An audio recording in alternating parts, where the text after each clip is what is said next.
ಎಲ್ಲರಿಗೂ GK booster ಜ್ಞಾನ ಚಾನೆಲ್ಗೆ ಸ್ವಾಗತ. ಬನ್ನಿ, ಇವತ್ತು 10 ಇಂಟ್ರೆಸ್ಟಿಂಗ್ ಪ್ರಚಲಿತ ವಿದ್ಯಮಾನಗಳ ಪ್ರಶ್ನೆಗಳ ಮೂಲಕ ನಮ್ಮ ಜ್ಞಾನವನ್ನ ಇನ್ನಷ್ಟು ಹೆಚ್ಚಿಸ್ಕೊಳ್ಳೋಣ. ಹಾಗಾದ್ರೆ ಇವತ್ ನಾವು ನೋಡಕ್ ಹೊರಟಿರೋದು 10 ಪ್ರಮುಖ ಪ್ರಶ್ನೆಗಳು, ಜೊತೆಗೆ ಅದರ ಸಂಪೂರ್ಣ ವಿವರಣೆ. ನಮ್ಮ ಜ್ಞಾನಕ್ಕೆ ಒಂಚೂರು ಚುರುಕು ಮುಟ್ಟಿಸೋಣ, ಸರಿತಾನೇ? ಸರಿ, ನಮ್ಮ ಮೊದಲನೇ ವಿಭಾಗಕ್ಕೆ ಹೋಗೋಣ. ಹಕ್ಕುಗಳು ಮತ್ತು ಆಡಳಿತ. ಇದು ನಮ್ಮೆಲ್ಲರ ದೈನಂದಿನ ಜೀವನಕ್ಕೆ ಸಂಬಂಧಪಟ್ಟ ಅದರ ಅಡಿಪಾಯದಂತಿರೋ ವಿಷಯಗಳ ಬಗ್ಗೆ. ನೋಡಿ, ಮೊದಲನೇ ಪ್ರಶ್ನೆ ನಮ್ಮ ಮೂಲಭೂತ ಹಕ್ಕುಗಳ ಬಗ್ಗೆ. ಜೀವನ ಸಂಗಾತಿಯನ್ನ ಆಯ್ಕೆ ಮಾಡ್ಕೊಳ್ಳೋ ಹಕ್ಕಿನ ಬಗ್ಗೆ 3 ಸ್ಟೇಟ್ಮೆಂಟ್ಸ್ ಇವೆ. ಇದೇನು ಆರ್ಟಿಕಲ್ 21ರ ಅಡಿಯಲ್ಲಿ ಬರುತ್ತಾ, ಅಥವಾ ಶಕ್ತಿ ವಾಹಿನಿ ಕೇಸ್ ಇದನ್ನ ಖಚಿತಪಡಿಸಿದ್ಯಾ?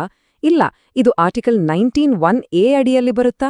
ಸ್ವಲ್ಪ ಯೋಚನೆ ಮಾಡಿ ನೋಡಿ, ಯಾವುದು ಸರಿ ಉತ್ತರ ಇರ್ಬೋದು? ಸರಿಯಾದ ಉತ್ತರ ಆಪ್ಷನ್ ಎ, ಅಂದ್ರೆ 1 ಮತ್ತು 2 ಮಾತ್ರ ಸರಿ. ಯಾಕಂದ್ರೆ ಆರ್ಟಿಕಲ್ 21 ಇದೆಯಲ್ಲ, ಅದು ವ್ಯಕ್ತಿಯ ಜೀವನ ಮತ್ತು ವೈಯಕ್ತಿಕ ಸ್ವಾತಂತ್ರ್ಯದ ಹಕ್ಕನ್ನ ಕೊಡುತ್ತೆ. ಜೀವನ ಸಂಗಾತಿಯನ್ನ ಆಯ್ಕೆ ಮಾಡೋ ಹಕ್ಕು ಕೂಡ ಇದರಲ್ಲೇ ಸೇರುತ್ತೆ. ಇದನ್ನ ಶಕ್ತಿವಾಹಿನಿ ಪ್ರಕರಣದಲ್ಲಿ ಸುಪ್ರೀಂ ಕೋರ್ಟ್ ಸ್ಪಷ್ಟವಾಗಿಯೇ ಹೇಳಿದೆ. ಇನ್ನು 3ನೇ ಸ್ಟೇಟ್ಮೆಂಟ್ ಯಾಕೆ ತಪ್ಪು ಅಂದ್ರೆ, ಈ ಹಕ್ಕು ವಾಕ್ ಮತ್ತು ಅಭಿವ್ಯಕ್ತಿ ಸ್ವಾತಂತ್ರ್ಯಕ್ಕೆ ಸಂಬಂಧಪಟ್ಟ ಆರ್ಟಿಕಲ್ 19(1)A ಅಡಿಯಲ್ಲಿ ಬರೋದಿಲ್ಲ. ಇದು ಆರ್ಟಿಕಲ್ 21ರ ವ್ಯಾಪ್ತಿಯಲ್ಲಿಯೇ ಇರೋದು. ಓಕೆ, ನಮ್ಮ 2ನೇ ಪ್ರಶ್ನೆ ಜಲ್ಲಿಕಟ್ಟು ಬಗ್ಗೆ. ಇದು ನಮ್ಮ ಸಂಸ್ಕೃತಿ ಮತ್ತು ಕಾನೂನು ಎರಡಕ್ಕೂ ಸಂಬಂಧಪಟ್ಟಿದ್ದು. 2026ರ ತಮಿಳುನಾಡಿನ ಜಲ್ಲಿಕಟ್ಟು ಕಾರ್ಯಕ್ರಮದ ಬಗ್ಗೆ ಕೊಟ್ಟಿರೋ ಈ ಸ್ಟೇಟ್ಮೆಂಟ್ಸ್ ಗಮನಿಸಿ. ಇದರಲ್ಲಿ ಯಾವುದು ಸರಿ?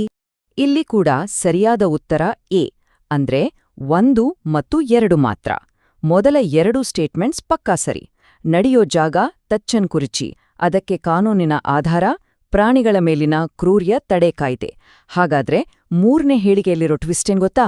ಆ ಚಿಕ್ಕ ಡೀಟೇಲ್, ತಚ್ಚನ್ ಕುರಿಚಿ ಗ್ರಾಮ ವರ್ಷದ ಮೊದಲ ಜಲ್ಲಿಕಟ್ಟು ಆಯೋಜಿಸೋಕೆ ಫೇಮಸ್, ಕೊನೆಯ ಜಲ್ಲಿಕಟ್ಟಿಗಲ್ಲ.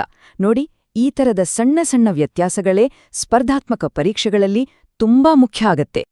ಈ ವಿಭಾಗದ ಕೊನೆಯ ಪ್ರಶ್ನೆ, ಇದು ಒಂದು ಆಡಳಿತಾತ್ಮಕ ನಿರ್ಧಾರದ ಬಗ್ಗೆ. ಭಾರತದಲ್ಲಿ 8ನೇ ರಾಜ್ಯ ವೇತನ ಆಯೋಗವನ್ನ ರಚಿಸಿದ ಮೊದಲ ರಾಜ್ಯ ಯಾವುದೋ?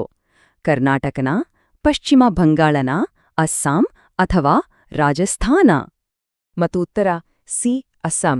ಮುಖ್ಯಮಂತ್ರಿ ಹಿಮಂತ ಬಿಸ್ವಾ ಶರ್ಮಾ ಅವರ ನೇತೃತ್ವದಲ್ಲಿ ಅಸ್ಸಾಂ ಸರ್ಕಾರ 2026ರಲ್ಲಿ ರಾಜ್ಯ ಸರ್ಕಾರಿ ನೌಕರರ ಸಂಬಳ ಮತ್ತು ಭತ್ಯೆಗಳನ್ನ ಪರಿಶೀಲಿಸೋಕೆ 8ನೇ ರಾಜ್ಯ ವೇತನ ಆಯೋಗವನ್ನ ರಚನೆ ಮಾಡ್ತು. ಸಾಮಾನ್ಯವಾಗಿ ಈ ಆಯೋಗಗಳು ಕಾಲಕಾಲಕ್ಕೆ ಹಣದುಬ್ಬರ ಮತ್ತು ಜೀವನ ವೆಚ್ಚಕ್ಕೆ ತಕ್ಕ ಹಾಗೆ ಸಂಬಳವನ್ನ ಪರಿಷ್ಕರಣೆ ಮಾಡೋಕೆ ಸಹಾಯ ಮಾಡುತ್ತವೆ. ಈ ಮೂಲಕ ಅಸ್ಸಾಂ ಈ ಆಡಳಿತಾತ್ಮಕ ಸುಧಾರಣೆಯನ್ನ ಮಾಡಿದ ಭಾರತದ ಮೊದಲ ರಾಜ್ಯ ಅನ್ನೋ ಹೆಗ್ಗಳಿಕೆಗೆ ಪಾತ್ರವಾಗಿದೆ. ಸರಿ, ಈಗ ನಮ್ಮ 2ನೇ ವಿಭಾಗಕ್ಕೆ ಹೋಗೋಣ. ಪ್ರಕೃತಿ, ಸಂಸ್ಕೃತಿ ಮತ್ತು ಇತಿಹಾಸ. ಬನ್ನಿ, ನಮ್ಮ ಶ್ರೀಮಂತ ನೈಸರ್ಗಿಕ ಮತ್ತು ಸಾಂಸ್ಕೃತಿಕ ಪರಂಪರೆಯ ಬಗ್ಗೆ ಕೆಲವು ಇಂಟ್ರೆಸ್ಟಿಂಗ್ ವಿಷಯಗಳನ್ನ ನೋಡೋಣ. ಪ್ರಕೃತಿಯ ಬಗ್ಗೆ ಒಂದು ಕುತೂಹಲಕಾರಿ ಪ್ರಶ್ನೆ. ಇತ್ತೀಚೆಗೆ ಕರ್ನಾಟಕದ ಯಾವ ಜಿಲ್ಲೆಯಲ್ಲಿ ಒಂದು ಅಪರೂಪದ ಸ್ಟ್ರಾಬೆರಿ ಚಿರತೆ ಕಾಣಿಸ್ಕೊಂಡಿದೆ? ಬಳ್ಳಾರಿನ, ವಿಜಯನಗರನ, ಚಿಕ್ಕಮಗಳೂರು ಅಥವಾ ಕೊಡಗುನ? ಸರಿಯಾದ ಉತ್ತರ ಬಿ, ವಿಜಯನಗರ. ಈಗ ಈ ಸ್ಲೈಡಲ್ಲಿ ನಿಜವಾಗ್ಲೂ ಇಂಟ್ರೆಸ್ಟಿಂಗ್ ಆಗಿರೋದೇನೆಂದ್ರೆ, ಇದು ಕರ್ನಾಟಕದಲ್ಲಿ ದಾಖಲಾದ ಮೊದಲನೇ ಪ್ರಕರಣ. ಇದೇನು ಹೊಸ ಪ್ರಾಣಿಯ ಪ್ರಭೇದ ಅಲ್ಲ, ಇದನ್ನ ಕಲ್ಲರ್ ಮಾರ್ಫ್ ಅಂತ ಕರೀತಾರೆ. ಅಂದ್ರೆ ಒಂದು ಅಪರೂಪದ ಜೆನೆಟಿಕ್ ಬದಲಾವಣೆಯಿಂದಾಗಿ ಅದರ ಚರ್ಮಕ್ಕೆ ವಿಶಿಷ್ಟವಾದ ಕೆಂಪು ಗುಲಾಬಿ ಬಣ್ಣ ಬಂದಿರುತ್ತೆ. ಇದು ಚಿರತೆಯ ಒಂದು ವಿಭಿನ್ನ ಬಣ್ಣದ ರೂಪ ಅಷ್ಟೇ. ನಮ್ಮ ಕರ್ನಾಟಕದ ಜೀವ ವೈವಿಧ್ಯತೆಯ ದೃಷ್ಟಿಯಿಂದ ಇದು ನಿಜಕ್ಕೂ ಒಂದು ದೊಡ್ಡ ಮತ್ತು ಮಹತ್ವದ ಸಂಶೋಧನೆ. ಬನ್ನಿ, ಇತಿಹಾಸದ ಪುಟಗಳನ್ನ ಸ್ವಲ್ಪ ತಿರುವೋಣ. ಭಾರತದ ಮೊದಲ ಮಹಿಳಾ ಶಿಕ್ಷಕಿ ಸಾವಿತ್ರಿಬಾಯಿ ಫುಲೆ ಅವರ ಬಗ್ಗೆ ಈ ಹೇಳಿಕೆಗಳನ್ನ ಒಮ್ಮೆ ನೋಡಿ. ಅವರ ಜನ್ಮದಿನಾಂಕ, ಜನ್ಮಸ್ಥಳ ಮತ್ತೆ ಅವರು ಶುರು ಮಾಡಿದ ಶಿಕ್ಷಣ ಸಂಸ್ಥೆಯ ಬಗ್ಗೆ ಇಲ್ಲಿ ಹೇಳಿಕೆಗಳಿವೆ. ಸ್ವಲ್ಪ ಎಚ್ಚರಿಕೆಯಿಂದ ಪರಿಶೀಲಿಸಿ, ಯಾವುದು ಸರಿ, ಯಾವುದು ತಪ್ಪು ಅಂತ. ಸರಿಯಾದ ಉತ್ತರ ಎ, ಅಂದ್ರೆ ಮೊದಲ 2 ಹೇಳಿಕೆಗಳು ಮಾತ್ರ ಸರಿ. ಈ ಟೈಮ್ಲೈನ್ ನೋಡಿ, ಇದು ಘಟನೆಗಳನ್ನ ಸರಿಯಾದ ಕ್ರಮದಲ್ಲಿ ತೋರಿಸುತ್ತೆ. ಅವರು 1831ರಲ್ಲಿ ಹುಟ್ಟಿದ್ದು, ನೈಗಾವ್ನಲ್ಲಿ ಜನಿಸಿದ್ದು, ಇವೆರಡೂ ಸರಿ. ಆದ್ರೆ 3ನೇ ಹೇಳಿಕೆ ತಪ್ಪಾಗಿದೆ. ಅವರು 1848ರಲ್ಲಿ ಪುಣೆಯಲ್ಲಿ ಹುಡುಗಿಯರಿಗಾಗಿ ಮೊದಲ ಶಾಲೆಯನ್ನ ಸ್ಥಾಪಿಸಿದ್ರು, ಕಾಲೇಜ್ ಅಲ್ಲ, ಮತ್ತು ಅದು 1865ರಲ್ಲಿ ಅಂತೂ ಖಂಡಿತ ಅಲ್ಲ. ಮುಂದಿನ ಪ್ರಶ್ನೆ, ಭಾರತದ ಮೊದಲ ಸೂರ್ಯೋದಯವನ್ನ ಸೆಲೆಬ್ರೇಟ್ ಮಾಡೋ ಒಂದು unique cultural festival, Alo Prabhat, dance of the dawn. ಇದನ್ನ 2026ರಲ್ಲಿ ಯಾವ ರಾಜ್ಯ ಆಯೋಜನೆ ಮಾಡಿತು? ಅಸ್ಸಾಂ, ನಾಗಾಲ್ಯಾಂಡ್, ಅರುಣಾಚಲ ಪ್ರದೇಶ್ ಅಥವಾ ಮಣಿಪುರ? ಉತ್ತರ ಸಿ ಅರುಣಾಚಲ ಪ್ರದೇಶ್. ಉದಯಿಸುವ ಸೂರ್ಯನ ನಾಡು ಅಂತಾನೆ ಕರೆಯೋ ಅರುಣಾಚಲ ಪ್ರದೇಶದ ಅಂಜಾವ್ ಜಿಲ್ಲೆಯ ಡಾಂಗ್ ಗ್ರಾಮದಲ್ಲಿ ಈ ಹಬ್ಬವನ್ನ ಆಚರಿಸಲಾಯಿತು. ಈ ಆಚರಣೆಯಲ್ಲಿ ಅಲ್ಲಿನ ಸ್ಥಳೀಯ ಮೇಯೋರ್ ಮತ್ತು ಮಿಶಿಮಿ ಸಮುದಾಯಗಳು ಭಾಗವಹಿಸಿದ್ದು, ಇದು ಭಾರತದ ಭೌಗೋಳಿಕ ಮತ್ತು ಸಾಂಸ್ಕೃತಿಕ ವೈಶಿಷ್ಟ್ಯವನ್ನ ಎತ್ತಿ ಹಿಡಿಯುತ್ತೆ. ಸರಿ, ಈಗ ನಮ್ಮ ಕೊನೆಯ ವಿಭಾಗಕ್ಕೆ ಬಂದಿದ್ದೀವಿ, ರಾಷ್ಟ್ರೀಯ ಹೆಮ್ಮೆ ಮತ್ತು ಪ್ರಗತಿ. ಬನ್ನಿ, ಇಲ್ಲಿ ತಂತ್ರಜ್ಞಾನ, ರಕ್ಷಣೆ ಮತ್ತು ಮೂಲ ಸೌಕರ್ಯಗಳಲ್ಲಿ ನಮ್ಮ ಭಾರತದ ಸಾಧನೆಗಳನ್ನ ನೋಡೋಣ.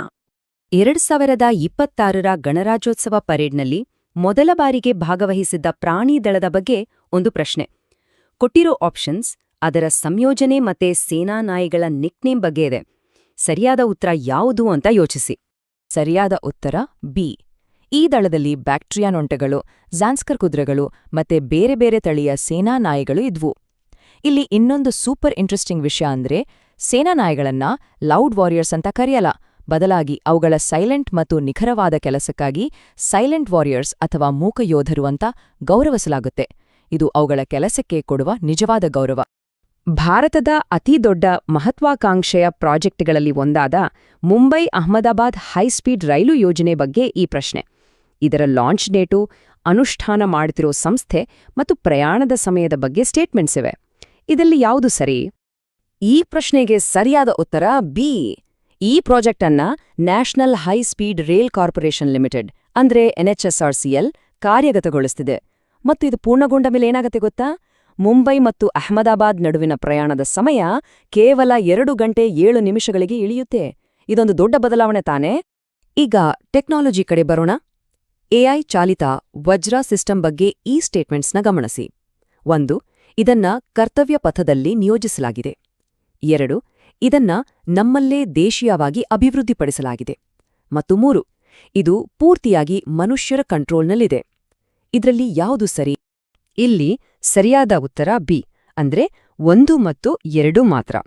ಇದನ್ನ ಕರ್ತವ್ಯ ಪಥದಲ್ಲಿ ನಿಯೋಜಿಸಿರೋದು ಮತ್ತೆ ಚೆನ್ನೈ ಮೂಲದ BBBS ಸಂಸ್ಥೆ ಇದನ್ನ ದೇಶೀಯವಾಗಿ ಅಭಿವೃದ್ಧಿಪಡಿಸಿರೋದು, ಇವೆರಡೂ ಸರಿ. ಆದ್ರೆ 3ನೇ ಸ್ಟೇಟ್ಮೆಂಟ್ ತಪ್ಪು.